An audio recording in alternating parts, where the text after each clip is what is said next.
ରାହୁଲ ବେହେରା ଆଉ ତାଙ୍କର ବାସିନ୍ଦା ଏବଂ ଏଇ ପୂଜା କମିଟିରେ ସଦସ୍ୟ ଅଛି। ଏଇ ଆମର ଥିଲା ଓଡ଼ିଶାର ସବୁଠୁ ବଡ଼ ଦୁର୍ଗା ମୂର୍ତ୍ତି ଯାହାକି ଆମର 62 ଫୁଟ ଥିଲା ଏବଂ ଏହି ପୂଜା କମିଟିର ପ୍ରେସିଡେଣ୍ଟ ଥିଲା ଆମର ବୀରେନ୍ଦ୍ର ଭାଇ ଏବଂ ଚନ୍ଦନ ଭାଇ ଆମର ଥିଲେ ସେକ୍ରେଟାରୀ ଏବଂ ଏଇ ମୂର୍ତ୍ତି ଆମର କାମ ପ୍ରାୟ 2 ମାସ ଲାଗିଗଲା କାମ ହେବା ପାଇଁ। ବହୁତ କଷ୍ଟରେ କାମ ହୋଇଛି ମାନେ ବହୁତ ପିଲା ବି ବହୁତ ପରିଶ୍ରମ କରି ବହୁତ ମାନେ ଉଚ୍ଚ କୋଟିର ଆଶା ରଖି କାମଟା ହେଇଥିଲା ଯାହା ବି ଆମର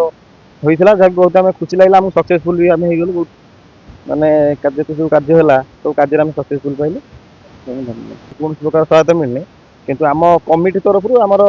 30 ରୁ 35 ଲକ୍ଷ ଟଙ୍କା ବଜେଟ୍ ଥିଲା ତାର ଭିତରେ ଖର୍ଚ୍ଚ ହେଇଛି 30 ଲକ୍ଷ ଟଙ୍କା ଖର୍ଚ୍ଚ ହେଇଛି ଆଜ୍ଞା। ଆମର ଏଠି ସବୁ ଦଳର ଗେଷ୍ଟ ଆସିଥିଲେ ଯେହେତୁ ଏଇଟା ଗାଁର ସାର୍ବଜନିକ ପୂଜା ହେଉଛି ତ ଏଇଟା କେଉଁ ଦଳକୁ ନେଇକି ପୂଜା ହେଉନି ଆମର ଏଠି ସବୁ ଦଳ ସ୍ୱାଗତ କରାଯାଇଥିଲା। ରାଜନେତା ନେତା ସବୁ ଦଳରେ ଆସିଥିଲେ ଏବଂ ଷ୍ଟାର ମାନେ ବି ଆସିଥିଲେ ଯେମିତି କମେଡ଼ିଆନ୍ ରାଜୁ ଦାସ, ଯାତ୍ରା ଅଭିନେତା ଅଶ୍ୱିନୀ